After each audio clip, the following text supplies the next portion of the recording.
रुपाली चाकणकर आणि भोंदू खरातचे अजून काही फोटो आता समोर आलेत। न्यूज 18 मराठी सूत्रांकडून हे फोटो मिळालेले आहेत। चाकणकर आणि खरात कुटुंबियांचा कौटुंबिक संबंध होते असे या फोटोतनं दिसतंय। मागच्या वर्षी 13 मेला रुपाली चाकणकर यांच्या भाच्याचं लग्न महाबळेश्वरला झालं आणि या लग्नासाठी खरात कुटुंब आलं तेव्हा रुपाली चाकणकरांनी खरात यांचं स्वागत केलं होतं। तेव्हाचा हा फोटो समोर आलेला आहे। शिवनिका संस्थांच्या कामासाठी खरेदी केलेल्या कारच्या आगमनाच्या वेळी फोटोत सुद्धा आपल्याला रुपाली चाकणकर, पोपटराव पवार, माजी मंत्री दीपक केसरकर हे दिसून येत आहेत। आपल्यासोबत प्रणाली कापसे जोडल्या गेलेल्या आहेत। प्रणाली, आपण पाहतोय की रुपाली चाकणकरांचं नाव आलं आणि त्यानंतर त्यांचे अनेक फोटो आता समोर येत आहेत। अगदी घरगुती कार्यक्रमातले सुद्धा फोटो आहेत। नेमकं यांच्यामध्ये कितपत घनिष्ठ संबंध होते, काय सांगता येतंय?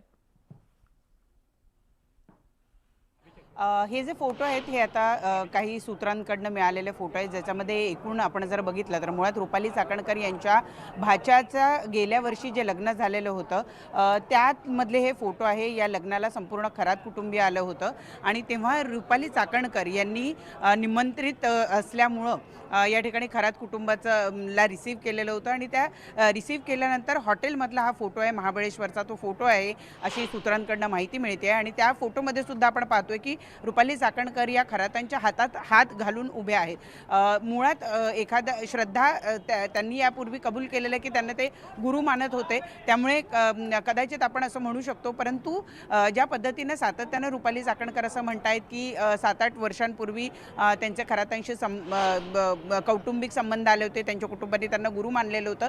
या व्यतिरिक्त त्यांचा काही फारशी संबंध नव्हता। परंतु गेल्या वर्षी लग्न जे झालेलं होतं रुपाली चाकणकर यांच्या भाच्याचं, त्या लग्नातला हा फोटो आता पुढे येतो आहे।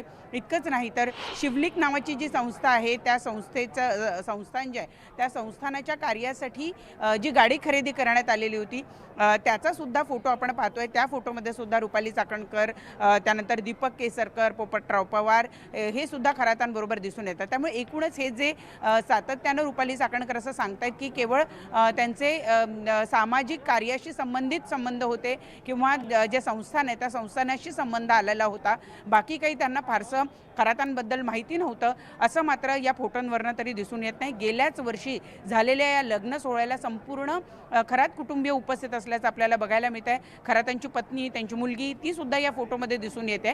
त्यामुळं रुपाली चाकणकरांचा हा दावा हा या ठिकाणी खोटा ठरताना दिसतोय। सूत्रांकडनं जे फोटो हाती आलेले आहेत त्या फोटोवरनं तरी या ठिकाणी हे स्पष्ट होत असल्याचं आपल्याला बघायला मिळतंय।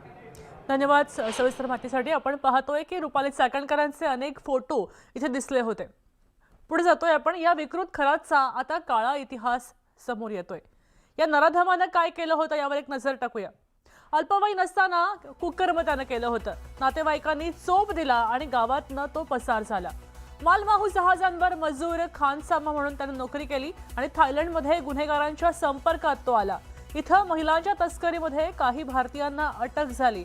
महिलांच्या तस्करीमध्ये सहभाग असल्याचा संशय पोलिसांना होता आणि जहाजावर कॅप्टन असल्याचं लोकांना त्यानं भासवलं। बडे राजकीय नेते, वरिष्ठ अधिकारी यांच्याशी जवळीक साधली आणि असहाय्य महिलांचं लैंगिक शोषण केलं।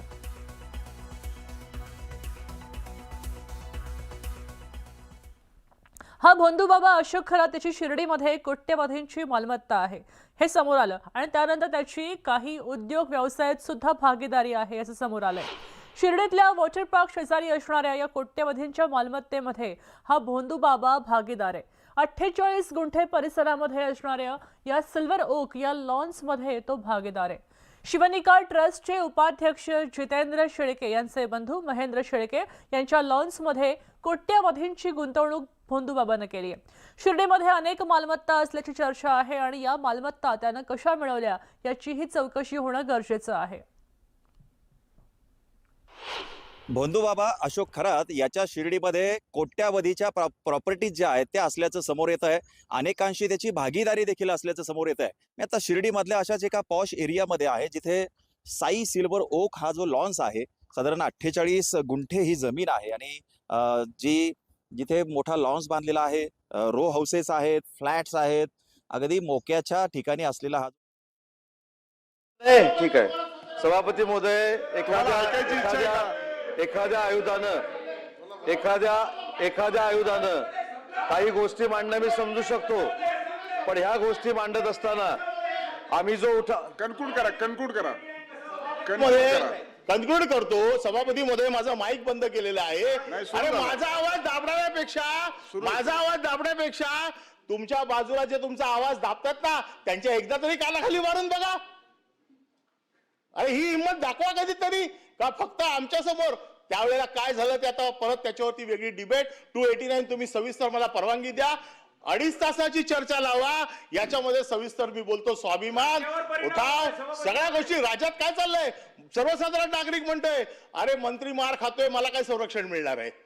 मंत्री मार खातायत, राष्ट्रवादीचे कार्यकर्ते मार खातायत, मंत्री मार खातायत. म्हणून माझं मत असं आहे की याच्यावरती आपण सविस्तर चर्चा, कुठल्या आयुधाखाली मला परवानगी देणार ते आपण जरा निर्देश द्यावेत, म्हणजे माझं भाषण मी संपवतो. आणि जे माझं भाषण रेकॉर्ड झालेलं नाहीये, ते काय रेकॉर्ड नाही झालंय त्याची मला पुनरावृत्ती या माझ्या पुढच्या चर्चेमध्ये घ्यायला परवानगी द्यावी.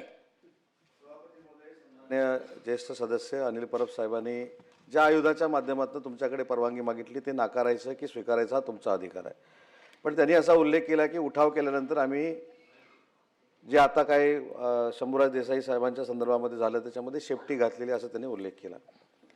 ज्यावेळी आम्ही मुंबईमध्ये आलो हा उठाव करून, त्यावेळी आमचे कोतळे पण हे काढणार होते. त्याला आम्ही घाबरलो नाही. हे आम्हाला वरळीवरनं आम्हाला यायला देणार नव्हते. हे वरळीवरनं आम्हाला यायला देणार नव्हते. शेपटी घालण्याच्या गोष्टी यांनी आम्हाला शिकवू नये. आम्ही न्याय मागितलेला आहे. आमच्या मंत्री महोदयांनी तुमच्याकडे दाद मागितलेली आहे. हा राजकीय संस्कार आहे आणि ज्यांना संस्कार नाही ते असं बोलतात. सन्मान्य सभापती महोदय, माझ्या संदर्भातला उल्लेख सन्मान्य परब साहेबांनी केला. परब साहेबांनी सुरुवातीला परब साहेबांनी केलं की मंत्री त्यामुळे बोलायला दिले. आता बसा, आपण बसा, बोलतायत. मंत्री संरक्षण मागतायत, ही वस्तुस्थिती आहे. ऐका ना, आता माझं ऐका. परब साहेबांचं शांतपणे आपण ऐकलं. मी हे एवढ्यासाठीच आपल्या निदर्शनाला आणलं की सन्मान्य सभापती महोदय, जो प्रकार घडला तो प्रकार आम्ही मंत्री व्हायच्या आधी आमदार आहोत, त्यामुळं आपल्या निदर्शनाला आणलं. ह्या परिसराचे कस्टोडियन कोण आहेत? आपण आणि माननीय विधानसभा अध्यक्ष आहोत. आता राहिला प्रश्न. परब साहेब म्हटले उठाव केला, कुठं गेली छाती. उठाव करताना सुद्धा काय वाक्य वापरली होती? ह्यांची प्रेतं येतील, कोतळे काढू. खुलेआम आलो ना आम्ही, विमानानं आलो, उतरलो, बसनं आलो, विधान भवनला गेलो, विश्वासदर्शक संमत ठराव केला आणि गेलो परत. काय केलं? त्यामुळं आमच्या धाडसाचं विनाकारण तुम्ही हे बघा, विनाकारण आम्हाला डिवचायचा प्रयत्न करू नका. मी एवढंच सन्मान्य सभापती महोदय रेकॉर्डवरती आणतो आहे की आम्ही जी भूमिका घेतली ती हिंदुत्वासाठी घेतली. शिवसेना प्रमुख स्वर्गीय बाळासाहेब ठाकरे साहेबांनी श्रद्धेय अटल बिहारी वाजपेयी साहेबांनी केलेली भाजप शिवसेनेची युती टिकवावी म्हणून घेतली. आता त्या युतीमध्ये काही कटू अनुभव कालच्यासारखे आम्हाला आले, हा भाग सोडा. त्याची योग्य व्यासपीठावरती आम्ही दखल मागू, योग्य व्यासपीठावरती ते दुरुस्त सुद्धा होतील. पण असं बोलण्यामुळं अशा पद्धतीनं कुठेही तुम्ही आम्हाला डिवचायचा प्रयत्न करू नका. माझं एवढंच म्हणणं आहे, फॅक्च्युअल कंडिशन, वस्तुस्थिती आपल्या निदर्शनाला आणली, याचा अर्थ आम्ही हातबल आहोत असं बिलकुल समजायचं कारण नाही. Point of information. तुम्हाला हे 289 दुसरी अमान्यच केली आहे, त्यामुळे सध्या महाराष्ट्रात बाकीचे सगळे विषय सुजलाम सुफलाम आहेत. फक्त राहिलंय काय, बंधू बाबा मंत्री मार खातायत, हे सगळे विषय सध्या महाराष्ट्रात चालू आहे. 12 कोटी जनता बघते काय चाललंय सभागृहात. सगळे प्रश्न इथे येणार कोण आमदार कशासाठी? शेतकऱ्यांच्या प्रश्नासाठी, कष्टकऱ्यांच्या प्रश्नासाठी, कामगारांच्या प्रश्नासाठी. आज आम्ही ओरडतोय कशावरती? बंधू बाबा महाराष्ट्राला कसा फसवतोय, राजकारणी लोक बंधू बाबांच्या बाबतीत कसे नादाला लागलेले आहेत.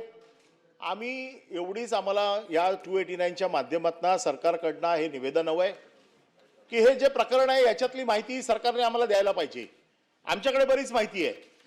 आमच्याकडची माहिती आज आम्ही सभागृहामध्ये मांडू इच्छितो. ती कुठल्या आयुधाने मांडायची हे आपण सांगायचंय. परंतु जो बंधू बाबा आज सगळ्या मोठ्या ताकदीच्या लोकांना बरोबर घेऊन हे सगळं जे काय कारनामे केले आहेत, जे काय लैंगिक अत्याचार केले आहेत, सामाजिक अत्याचार केले आहेत, यापेक्षा गरिबांच्या जमिनी लाटल्या आहेत. आणि याच्यामध्ये राजकीय नेते, आमचे राजकीय नेत्यांचे फोटो असण्याबद्दल काही दुमत नाही, कारण राजकीय नेत्यांचे फोटो कोणाबरोबर पण असतात. परंतु त्याच्याशी आर्थिक संबंध, त्याच्याशी वेगवेगळ्या प्रकारचे हितसंबंध, त्याच्या दुष्कृत्यात सहभागी, त्याच्यासाठी फोनवरला दबाव, या सगळ्या गोष्टीला आमचा विरोध आहे. आणि म्हणून महाराष्ट्राच्या राजकारणात ही एप्स्टीन फाईल जी नवीन निघालेली आहे, याच्या बाबतीत सरकारचं काय धोरण आहे ते आम्हाला कळलं पाहिजे. सगळ्यात महत्वाचा विषय की जे काय आरोप प्रत्यारोप चालू आहेत, आमचं म्हणणं असं आहे, आमच्यावरती काही आरोप केले जातात, तुमच्या सरकारमध्ये पाणी दिलं पाहिजे. माझं म्हणणं आहे, करा चौकशी त्याची, कोणाच्या दबावाने ते पाणी दिलं, कोण होतं त्याच्यामध्ये, कशासाठी होतं, ते लोक आता कुठे आहेत, हे सगळ्याची चौकशी झाली पाहिजे. परंतु या सगळ्याची चौकशी करून या बुवाच्या बाबतीमध्ये काय काय धागेदोरे कुठपर्यंत गेलेले आहेत याची सभापती आपण दखल घेऊन या विषयावरती चर्चेला आम्हाला परवानगी द्यावी आणि या विषयाची सविस्तर चर्चा अधिवेशन संपण्याच्या अगोदर आपण घडवून आणावी. ती कुठल्या आयुधाच्या माध्यमातून आपण घडवून आणणार ते आपण सभागृहाला सांगावं, जेणेकरून मग जे काय आमच्याकडे जी काय माहिती आहे ती सभागृहाच्या पटलावर आम्ही ठेवू, आपल्या समोर मांडू आणि मग आपण त्याच्या बाबतीत योग्य तो निर्णय द्यावा. पॉइंट ऑफ इन्फॉर्मेशन सत्यजित तांबे. सभापती महोदय, दोन्ही सूचना मी माझ्या दालनामध्ये अमान्य केलेल्या आहेत. त्याच्यामुळे आपलं निवेदन आलेलंच आहे आता पटलावरती. त्या संदर्भामध्ये मंत्री महोदय दादा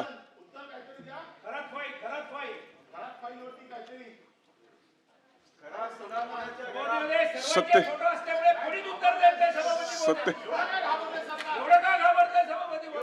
उदय सामंत. सभापती महोदय सन्माननीय बसा जरा आपण बसा. उदय सामंत. सन्माननीय सरकारच्या वतीने उदय सामंत साहेब. सन्माननीय अनिल परब साहेबांनी जो मुद्दा या ठिकाणी मांडला त्याचं निवेदन केलं जाईल. पण सचिन भाऊ, तुम्ही फोटोवर आला होता, तुम्ही तुमच्या मागे जे बसतात त्याचा पण त्यांचा फोटो आहे, ऐका ना. त्याच्यामुळं फोटो हा कोणी कोणाबरोबर काढू शकतो. त्याच्या कृत्याला कोणी समर्थन केलेलं नाही, त्याच्या कृत्याचं समर्थन कोणी करणार नाही. आणि ऐका ना भाई, नाही फोटोवरनं सचिन भाऊनी विषय काढला, ऐका ना भाई, नाही ऐका भाई, तुम्ही कदाचित ते तिकडे परवानगी मागत असताना ते फोटोचा विषय तुम्ही ऐकला नसाल. सचिन भाऊ असं बोलले की अनेक लोकांचे फोटो आहेत, त्याच्यावर आमचा आक्षेप नाही. फोटो हे कोणी कोणाबरोबर काढू शकतो, त्याच्यावर आक्षेप असण्याचं काही कारण नाही. पण अशा कृत्याचं समर्थन सरकार करणार नाही, ही भूमिका मुख्यमंत्र्यांची आणि उपमुख्यमंत्र्यांची आहे आणि त्याच्यावर निवेदन केले जाईल. पॉइंट ऑफ इन्फॉर्मेशन सत्यजित तांबे. देतो, नंतर देतो आपल्याला.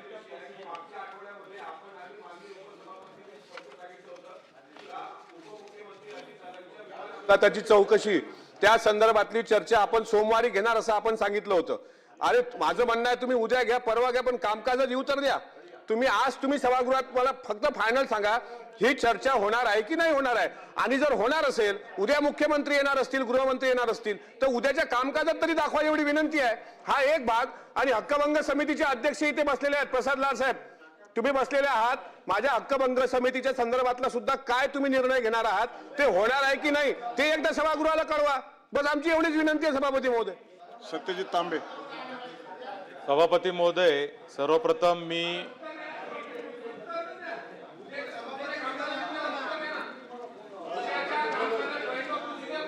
प्रसाद लाड, हक्कभंग समिती. काल आपल्याशी फोनवरनं चर्चा झाली तेव्हा माननीय मुख्यमंत्री समोर होते. आता सचिवांना देखील निर्देश दिले, उद्याच्या ऑर्डर ऑफ द डे मध्ये ते ठेवायचे. उद्या सकाळी माननीय मुख्यमंत्री ते निवेदन सभागृहात करतायत. मी बोललेलो आहे, त्यामुळे आता आपण घेतोय. 2च दिवस बाकी आहेत, उद्या किंवा परवा येईल. उद्या किंवा परवा, आता 2च दिवस बाकी आहेत, आजच्या कार्यक्रम पत्रिकेत नाहीये, म्हणजे उद्या किंवा परवा. सत्यजित तांबे बोला. सभापती महोदय, सर्वप्रथम मी सभागृहाच्या वतीने डबल महाराष्ट्र केसरी झालेल्या हर्षवर्धन सदगीर याचं अभिनंदन करतो.